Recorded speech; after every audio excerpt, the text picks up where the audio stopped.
पद्मिनी एकादशी। युधिष्ठिर महाराज ने पूछा, हे जनार्दन, अधिक मास के शुक्ल पक्ष में आने वाली एकादशी का नाम क्या है?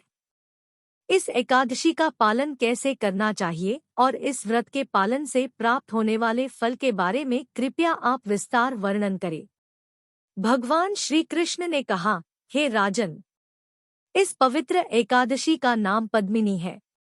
जो भी इस व्रत का पालन करता है उसे पद्मनाभ भगवान के धाम की प्राप्ति होती है। इसके पालन से सभी पापों का नाश होता है। ब्रह्मदेव भी इस एकादशी की महिमा कहने में असमर्थ है। यह एकादशी बहुत ही महत्वपूर्ण है। बहुत पहले ब्रह्मदेव ने नारद को व्रत धारण करने वाले को ऐश्वर्य व मुक्ति प्रदान करने वाली पद्मिनी एकादशी का महात्म्य बताया था। दशमी के दिन से ही इस व्रत का पालन करना चाहिए। दूसरों के द्वारा बनाए हुए अन्न का सेवन वर्जित है। कांस के बर्तन में पकाया हुआ अन्न नहीं खाना चाहिए। उबले चावल, घी और सेंधा हुआ मक्खन नहीं खाना चाहिए। धरती पर चटाई बिछा के सोना चाहिए और ब्रह्मचर्य का पालन करना चाहिए। एकादशी के दिन प्रातः काल को उठकर स्नान करना चाहिए। भगवान को चंदन, पुष्प, धूप, दीप, कर्पूर और जल अर्पण करना चाहिए। भगवान के नाम का जप करना चाहिए। कौन सा भी प्रजल्प नहीं करे। अधिक मास में आने वाली एकादशी को किसी ने भी जल अथवा दूध प्राशन किया तो उसके व्रत का खंडन होता है। रात भर जागरण करके भगवान के नाम, रूप और गुण का वर्णन करना चाहिए। रात के पहले प्रहर तक जागरण करने से अग्निष्टोम यज्ञ करने के फल की प्राप्ति होती है।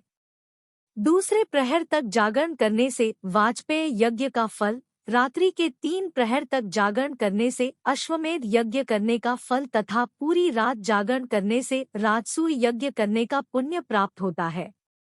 द्वादशी के दिन वैष्णवों को अथवा ब्राह्मणों को अन्नदान करके व्रत पूर्ण करना चाहिए। इस प्रकार से जो भी इस व्रत का पालन करता है उसे निश्चित ही मुक्ति प्राप्त होती है। हे अनग, आपकी जिज्ञासानुसार मैंने इस व्रत का विधि महात्म्य बताया।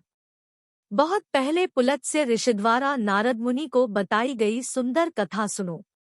एक बार कार्तवीर्यार्जुन ने रावण को पकड़कर बंदी बनाया। यह देखकर पुलत्स्य मुनि कार्तवीर्यार्जुन के पास जाकर रावण को छुड़वाकर लेके आए। यह सुनकर नारद ने पुलत्स्य मुनि को नम्रता से पूछा, हे मुनिवर, जिस रावण ने सभी देवताओं को पराजित किया, फिर ऐसे बलवान रावण को कार्तवीर्यार्जुन ने कैसे कैद किया? कृपया इस विषय में आप बताएं। पुलत्स्य मुनि ने कहा, हे नारद, त्रेतायुग में है कुल में जन्मा हुआ कार्तवीर्य नामक एक राजा था। महिष्मतीपुरी उसकी राजधानी थी। उसे सहस्र रानियां थी, परंतु राज्य योग्य तरीके से संभाले ऐसा एक भी पुत्र नहीं था। राजा ने सभी व्रतों का पालन किया था, साधुओं की सेवा की थी, फिर भी उसे पुत्र प्राप्ति नहीं हुई। अपने राज्य की सारी जिम्मेदारी प्रधानमंत्री को सौंपकर राजा तपस्या करने के लिए घने वन में चले गए। राजभवन छोड़ते समय उनकी रानी पद्मिनी ने उन्हें देखा। वो इक्ष्वाकु वंश के हरिश्चंद्र राजा की पुत्री थी। अपने पति को तपस्या के लिए जाता हुआ देखकर उसने अपने आभूषणों को त्याग दिया और अपने पति के साथ मंदार पर्वत पर चली गई। कार्तवीर्य और पद्मिनी ने मंदार पर्वत के शिखर पर 10 सहस्र वर्ष तक कठोर तपस्या की। अपने पति का क्षीण शरीर को देखकर पद्मिनी ने सती अनुसूरा को पूछा, हे पतिव्रते, 10 सहस्र वर्ष तपस्या करने के पश्चात भी मेरे पति को भगवान केशव प्रसन्न नहीं हुए।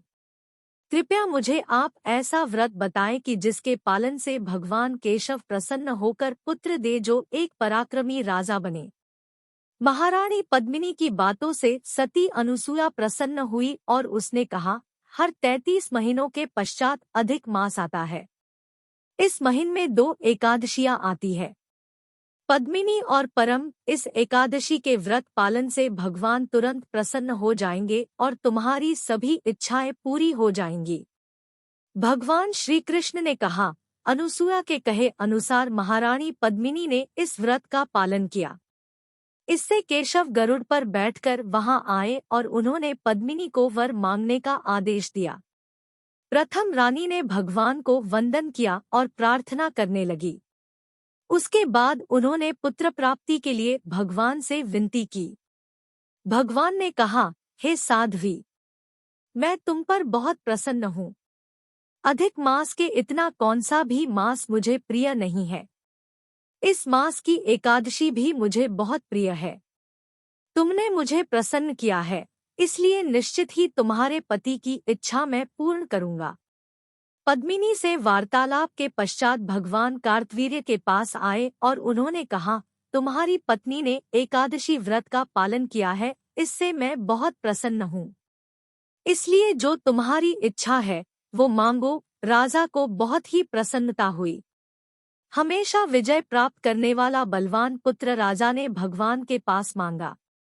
उन्होंने कहा, हे मधुसूदन, देवता, मनुष्य, नाग, राक्षस, इनसे कभी भी पराजित न होने वाला पुत्र मुझे आप दीजिए। इस वर को देकर भगवान केशव वहां से अंतर्धान हो गए। पहले जैसा अपना शरीर प्राप्त करके राजा रानी अपने ऐश्वर्य संपन्न राजधानी को लौट आए। थोड़े समय के बाद पद्मिनी ने बहुत ही पराक्रमी पुत्र को जन्म दिया, जिसका कार्तवीर्य अर्जुन हुआ। उसके जैसा पराक्रमी योद्धा इस विश्व में कोई भी नहीं था। दशमुखी रावण को भी उसने पराजित किया था। इस सुंदर कथा को कहकर पुलत्स्य मुनि ने वहां से प्रस्थान किया। भगवान श्री कृष्ण ने आगे कहा, हे अनघ, इस प्रकार से मैंने आपको अधिक मास में आने वाली एकादशी का महात्म्य कहा है। जो कोई भी इस व्रत का पालन करता है उसे निश्चित ही वैकुंठ की प्राप्ति होती है।